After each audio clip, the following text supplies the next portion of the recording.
We're going to move to Q&A, and we've got some brilliant people today to actually do that for us. Both of these people are current CEOs running organisations, huge experience, and the first is Maria Nordstrom, who's CEO of Basketball New South Wales. She's also in the past been Managing Director CEO of Techno Gym. And one of the unique things about Maria, she's worked on both sides of the fence, so both selling and also being sold to. So what I'd really like to do in this session is to help us obviously gain a perspective on what works well and what doesn't work so well as we try and drive outreach to senior C-level executives. By the way, my name's Tony Hughes, so John and I work closely in Sales Mastermind, so I'll be running the Q&A today. I'd also like to invite up Doug Missener. Doug has been CEO of Lion Nathan International, so obviously a very large organisation, and also of Liquor Marketing Group. Doug's also on the board of a really interesting company called Complexica that's doing some pretty amazing things with AI for sales, especially in the fast-moving consumer goods industry. So please welcome both Doug and Maria up. Thank you.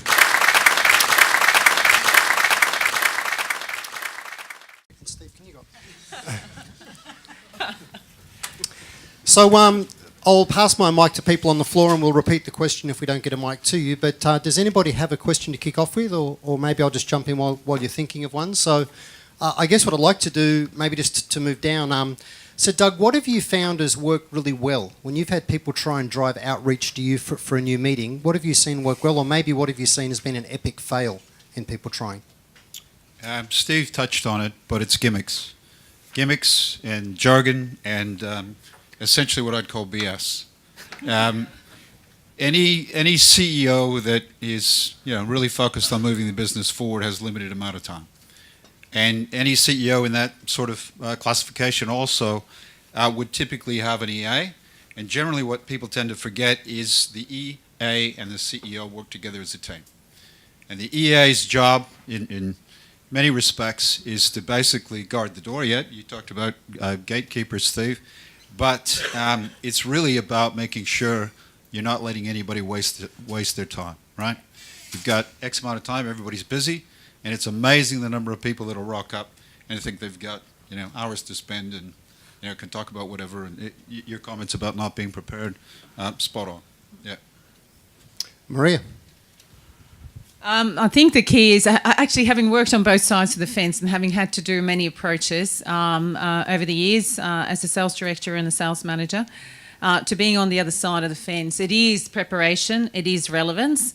It is also not assuming that even if you do think you have relevance, assuming that you have relevance and not actually having checked your facts. And because you do get bombarded every day with a lot of approaches via LinkedIn, social media, email, with people that assume that they know your business problem. And unless you actually have done your research and really connected, that is not necessarily the case. And I think that's a big thing that I've found, having come from a sales environment into being a managing director and a CEO, that the people make a lot of assumptions. Thank you. There's a question down here from Tony. Hi, Steve, a question for you. Tony Hayward from AGC Networks. At the beginning of your presentation, you put up the buyer's journey and all that sort of stuff, and you basically called it a load of BS. And that it's actually the pain journey that determines someone's actions. There is a crossover point where an organisation needs to be in the mix in terms of information about the subject that is causing the pain. Where does social fit into that in terms of an organisation being able to publish their thought processes and lead with insight so that when that pain journey becomes too difficult and they need to start looking, where does social fit into that? It's a good question.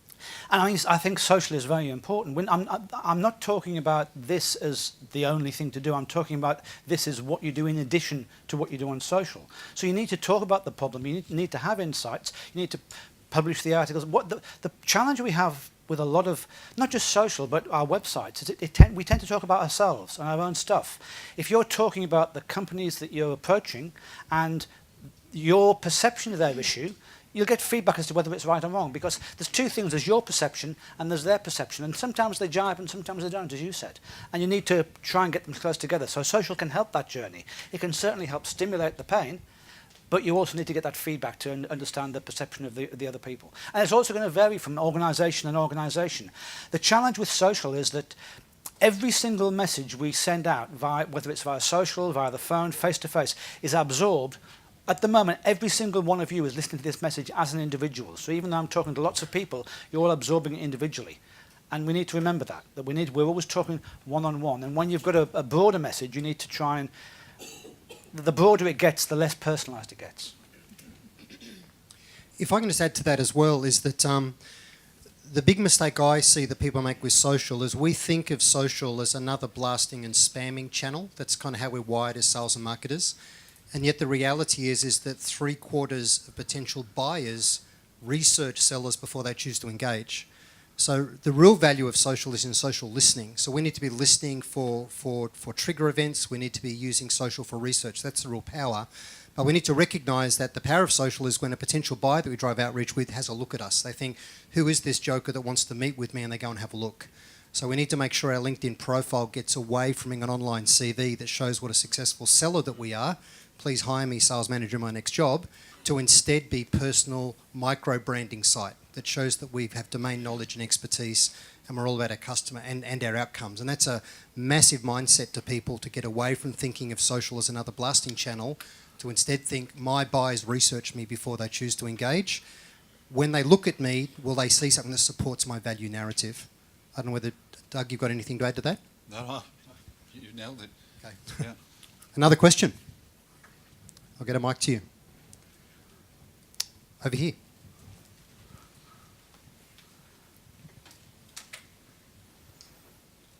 Terrific, thank you. I thought Bridget's initial example of getting stuck in the bottom of that inverted curve was interesting. If you find yourself there, do you have any advice on making contact with the C-level suite that's more empowered to make that decision? So you might even have some really great ideas or concepts, but fear is really stopping that senior management team from pulling the trigger.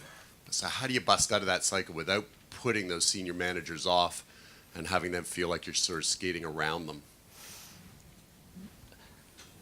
Excuse me. To me, the best thing you can do about handling fear, specifically, well, there's two questions. First of all, can you talk to those people? Can you get to those people? And ideally, you start there. But assuming you can get to them, then the way to overcome fear is to discuss it, to talk, to bring it out, to say, in our experience, when this happens, we have this problem, and this problem, and this is how we overcome those problems. You can't combat fear by pretending it's not there. You have to combat it by taking it on, showing how it's not that scary and how it can be overcome, and what the vision and the benefits are of moving forwards. Does that answer your question? How about so I'm okay with the fear part, but how do you actually, do you have any ideas about sort of busting out of that endless loop that you're stuck in and making contact with someone higher, more empowered to push the decisions forward? Well, if you're stuck down below, the only thing stopping you doing what I've talked about is if someone is blocking you in the organisation. And if someone's saying you can't go above my head, and that's a fear we all have. And the thing to do there is to use the levels of seniority. If you can't talk to the senior level, then get your senior executives to break that cycle and say, this is important for us to understand your strategy. We can't provide a decent solution unless we really understand what your strategy is, what your business problems are, and what this means to you at executive level. And so my executive is going to talk to your executive. If I can just add to that, from a CEO standpoint, from a company perspective, on the company side of things, you don't want these projects to stall out either. You know, so much time invested, so much money. If things are stalling out, you want to know about it. So you've really got to find out either somebody that you're dealing with on a kind of day-to-day or week-to-week basis on the project that has the CEO's ear, or the CEO themselves. But the last thing they want to hear is that this project is just spinning wheels. It's really a simple. If it has the priority. Well, you may not even know that it has the priority of the executive if you're down here. So I guess a multi-level approach through your own executives, or finding the sponsor that is willing to break that cycle if you're not sure and you're actually stuck in that rut. Would be the only thing. Because, but if it is a priority, certainly the executives will want to know anyway. And if it's not a priority, you're stuffed. Yeah, exactly. But if it is a strategic project, if it is a major project, if it's got significant cost attached, right, it's enough of a priority. Yeah. So, Steve, one of the things I really appreciated in your presentation was the way that you help people create simplicity in messaging. One of the biggest mistakes I find is when people drive outreach, they have way too much detail, and busy people just, their eyes glaze over. They think this is some sort of sales pitch. They either abandon it with the intention of reading it later but never get to it, or they just really dump it because it's too long. So I love the way you created clarity. What's been your experience with organisations with their ability to create short, sharp messaging that doesn't end up just being a cliche, though? I'm far too polite to say, Tony. The thing is, we all know our own stuff so well. We understand the benefits. We want to help people. We can't understand why those people don't understand how wonderful our product is and how great it's going to be for them. We think other people... It comes back to one of my early slides. What's bleeding obvious to us isn't bleeding obvious to them. They're sitting there. They don't think about us. They don't care about us. We have to use very simple language to get it across because they've got other things on their minds naturally, just like we have. So we need to think about how the message will come across and cut it back to as simple as we possibly can. Not because they're simple people, but because they have limited time and they don't want to translate our jargon or our internal thoughts into, why would you do that? You've got better things to do. If you come in front of if I have somebody sitting in front of me that don't know or can't articulate, or the BS, as you said, at the end of the day, or can't articulate where you're at in the project that is causing a delay or a problem that I would want to know about, you will always get my time. But if you can't articulate it, you turn me off like in 5 seconds flat. So I don't really, because time is too precious. You don't have the time. yeah, and speaking of time, a lot of people, I think, make the mistake of not starting the meeting by understanding how much time you've actually got. And I mean, it sounds like a no-brainer, but if you're told you've got 30 minutes or 45, I think one of the things you want to consider is work to that number less 5 minutes. You want to provide time at the end to make sure you've got some questions going. And the other thing I would throw into the mix, if you've done the research and you're prepared, try to build in as early as you can some very obvious questions for the person on the other side of the table to ask, because that's what gets the engagement. Yeah. That's the minute you've got them asking questions and showing interest, you're a long way down the road towards having a successful meeting. We've got a question up here from John, I think. G'day there, JD here from Catalyst Consulting. I'd like to find out from the panel, what's the smartest thing or the cleverest thing you've had done to you which has created a meeting? I think the ones that actually work are the referrals. When you actually do have someone that you trust that provides a referral, that gives that person credibility, and that message is very clear and succinct when they get to you. So I've had referrals are probably the strongest over time. I'm trying to think of something very specific, but I would say those are the ones that actually gets your ear and actually makes it work for me, at least, yeah. Because it cuts through the noise very, very quickly. I think cuts through the noise is the word. Yeah. We're all surrounded by white noise all the time. Senior executives need help. They want to see salespeople who have got solutions, but how do they know which they are? That's the issue. And the studying silence we had for a little while just goes to show that there's a lot of potential for us to do stuff that'll cut through, because not many people are doing it. Yeah, the thing that we know is that the fastest path and the highest probability to a sale is referrals and trigger events, because trigger events give us context. Often role-based trigger events are a great reason for outreach. So if we've got context and a referral, and ideally a referral from even within the organisation, I'd argue CEOs have told me is more powerful than an external one, as well. But yeah, we know that's the case. Another question here. David Harris from Red Seed. What this is for you, Steve. What do you consider a good hit rate, like percentage to approaches to? I mean, it's probably a hard one, but Well, it depends. The one thing I would say is that the traditional approaches where you say, 3% hit rate on a campaign is good, leaves the question, what impression did you leave with the 97% that ignored you? So to me, a good hit rate, if you're focusing on a particular, there's two questions. One is, if you've got 100 companies you want to get to, then if you can't get to 20 or 30 of them, your message is wrong. But you also want to make sure that the ones you don't get to don't reject you. They aren't interested in that particular thing, perhaps, but you can go back with another thing that they're interested in. So it's a question of thought. I mean, really, if you're targeting one particular company that you really want to get into, or half a dozen, you should better get into all of them with thought, with preparation. And it might mean you get in there and they say, no, we're not interested. We're not doing. That's not a priority. We've already got one of those. But certainly some of the campaigns I've done have had 20, 30% at an industry, and some of the campaigns in Stu's book, gets to getting 75%, 100%. But it requires a lot of work, a lot of effort, a lot of personalisation. It's not a blast campaign. It's a thought campaign. Question over here.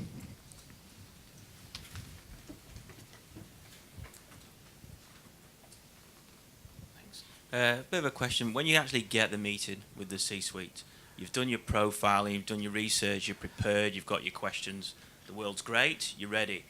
And then you get the call from your company that says, hang on a minute, the team or the product that you were going to sell is not available.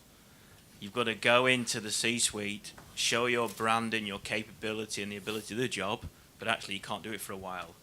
Well, what sort of execution, what can you do in that situation? Tell the truth. Tell the truth. Go in and say, look, I understand your problem. We're working on it. You'll get to it. Remember, you're not there to sell your solution on day one. You're there to understand their problem, make sure it's a priority, sell them on your vision. And if that vision is, we can help you do this, but not for another 6 months, well, that's the truth. What else can you do? But branding, I'm not a big fan of branding. I'm sorry. If you're Coca-Cola, then great. You're doing branding. I had a client in the States, and I was, they were sending me emails that were going out to, CEOs of large hospitals. And this guy sent me an email, and he'd bought the branding thing, and they were sending emails to CEOs that had 5 paragraphs, and the first word in every paragraph was the brand name. And I said, they don't know your brand. They don't care about your brand. Get rid of it. Talk about them and their problems, not you and your brand. You're not Coke. There's actually a book I'd really encourage you to get and read if you can. It's by Anthony Parinello and it's called Selling to Veto. Veto is an acronym for Very Important Top Officer. So Veto is spelled V-I-T-O.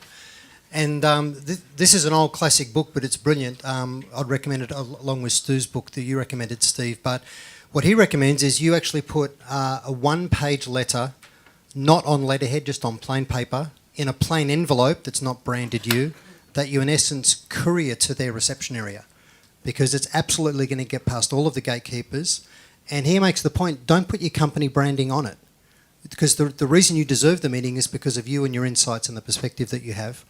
And there's actually a question I've actually got for the two of you, if I may, is that we know that challenge has been all the rage for years, so this idea of go to your customer and have a provocative insight about them and their world, I think it's a big call, big ask to get salespeople to walk in and actually pretend or actually know more about their customer's business and the customer.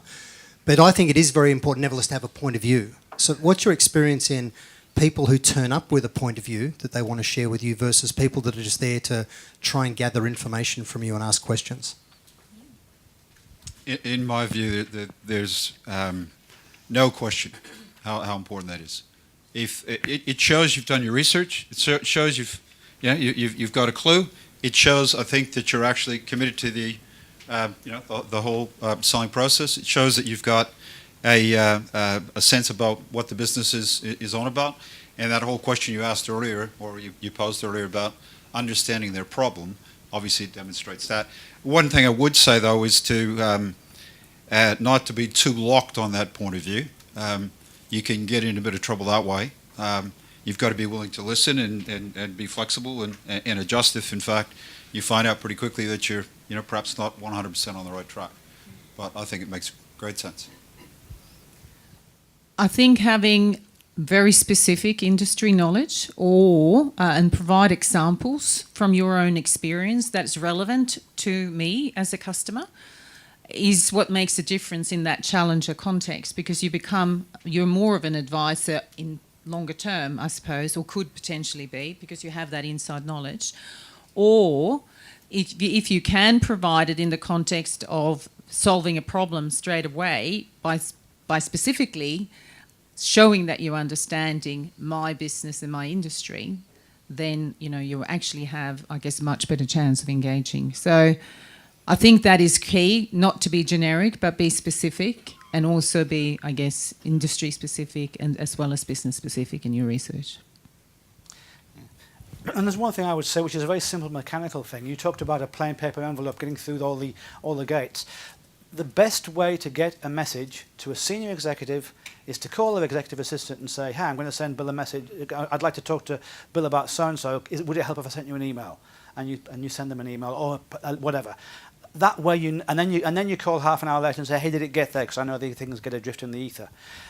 9 times out of 10, you know that's going to get to the person you want it to get to. Whereas if you just send an email, hey, where does that go? Who knows? Yeah, and even just asking her, what's the best way to get into Mary's calendar? Yep. And the EA will tell you. Yep. Just as a follow-up to that last question, I know that what works today is people will want to meet with us if we feel that we bring them a point of view that's valuable to them. So if we provide value in the conversation well in advance of ever trying to provide value in selling them our solution, then that'll get us a meeting. People often name drop as a way to try and make that happen, and my view is it can be pretty dangerous. It can go one way or the other. If you rang up Coca-Cola and said, we're working with Pepsi and they're doing amazing things, let me come and share with you what they're doing, they'd go, well, that's exactly the reason I'm not letting you in the door, because you leak people's IP to their competitors. But Maria, what's your experience with people using relevant names or what they think are names of competitors that would earn a meeting? Is that a good idea, bad idea? How can people nuance that? I think you really need to understand my company and where I sit from a competitive IP perspective, as you just said, because if you do that incorrectly, you actually won't go past go. But if you do it smartly and you really understand my business and my industry and what relevance that competitor's business has and where they're at on a maturity perspective, then it may actually be a benefit. But you really need to have done your research and also understand the executives or the people that you're talking to and where they sit on that scale too. So you have to do it on many levels to make sure you actually use the right companies or the right, I guess, case studies or best practice that you perceive or that you want to put in front of people to make sure that that's actually relevant and appropriate at the time. Tag, your view on that? Yeah, I agree entirely. That's that is very, very dangerous territory. And I would say the generic name dropper, forget that from the word go, right? But if you're actually talking about somebody that is well respected in the industry and has a clear point of view, and preferably somebody that you know, and you can actually talk about something industry specific, yeah, whereas opposed to company and some competitive issues, makes a massive difference. But if you're just throwing names about, thanks for coming out, and we'll see you later. Yeah. One last question. Have we got another question from the floor? One over here. Thank you. G'day. This is a question to the panel. Let's just say you're selling to the smartest person in the room or the smartest person in the world, which is what we do here. We sell to lawyers. What is the best approach from a sort of a psychoanalyst point of view to deal with people like that? Do we need to meet them at their level? Do we need to get to the next level above them and show that that there is something that you can offer them, that's something that they don't know? Or are we best to sort of fly below the radar and feed something up to them? Does that make sense? Well, in my last job, I had 1,422 publicans across Australia. So if you know anything about publicans, they are an interesting breed. We used to joke that we had 750 marketing directors. And after 11 o'clock at night, they're all experts. So it's not perhaps the lawyer, but the attitude's the same. The first thing I'd say is you've got to be you. And if you try to engage in some sort of intellectual back and forth, then I think that's a losing battle. The key for me is right back to what Steve said, right out of the gates, and that is if you're talking about a problem that is meaningful and real to them, then you'll have their attention, and that's where you want to concentrate your effort. Yeah, and I think working with, because in generally many partners in law firms especially, so you have a lot of different stakeholders and interests to consider. But I think that they're interested in how many hours they can charge out and maximising their time. So if you provide solutions that can maximise that and get them in front of as many clients as they can at the end of the day, and solve those problems, which is about their productivity. To maximise that, generally you'll find that you're getting the sponsors within the group to actually achieve that will be the key. That's from my experience having dealt with law firms in my past life. Yeah. Thank you. Any other questions? Tony. Just one quick one. Sitting in front of someone and having knowledge of their business, perhaps Maria, you can answer this. What is the best way for someone to gain knowledge of your business? I think to get to the C-suite, you need to have engaged at the middle management layer to actually gain that knowledge, especially where the pain points are in the business, and have engaged. So that multi-level selling that we all talk about is obviously very, very key. And then actually do the approach at the highest level. To go in first, if you have a lot of experience and industry knowledge over many years, and you have a lot of different, successful projects where you've achieved certain outcomes, maybe you could go directly to the top. But I will always approach in the middle, management layer to actually gain specific knowledge about that business first before you go to the top. Yeah. And I guess there are annual reports and things like that, aren't there? Yeah. And the good thing today is that senior people are increasingly embracing social themselves, right? So they'll be in the press, they'll be publishing their own information to be more transparent as a leader, so we'll be able to get a sense of what's important to them. So a couple of key things I really took away from this conversation is I think we need to be laser focused on what actually matters to the person we're seeking to get to. And then we need to be really disciplined in cutting that message back as aggressively as we can to make sure that it doesn't get lost in us just creating noise. Another important thing was really to respect time. One of the biggest things that I see out there in the marketplace is people forget that we get delegated down to who it sounds like we deserve to be talking to. So if we don't talk the language of leaders, which is really dollars, percentages, and those key metric KPIs, if we're not talking about what matters to them and talking about their business case and where their risks are, then we're going to definitely be in trouble when we're talking to a C-level executive.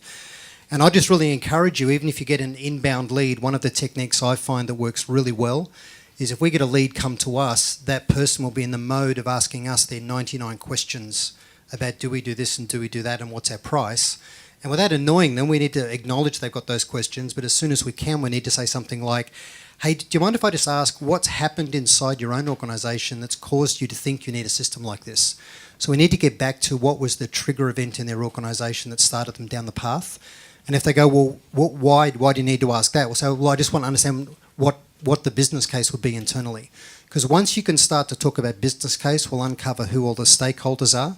So Steve mentioned today that increasingly there's more and more consensus involved in organisations for them to make a decision. So if we talk about business case and their risks, we'll uncover who's involved in consensus, and then we can get sponsored down to those people on the bottom part of that bell curve that you were talking about, which is really important. But always making sure we can go back to that original person in the first place. So really enjoyed that panel discussion. If you can thank all of our panellists today. Thank you. Thanks so much. Thanks, Doug. Thanks, Maria. And thanks, Steve. And I'm going to hand over to John to wrap up. Thank you, Tony, and thank you, panel. Really appreciate the time. These people give up their time free of charge for this event.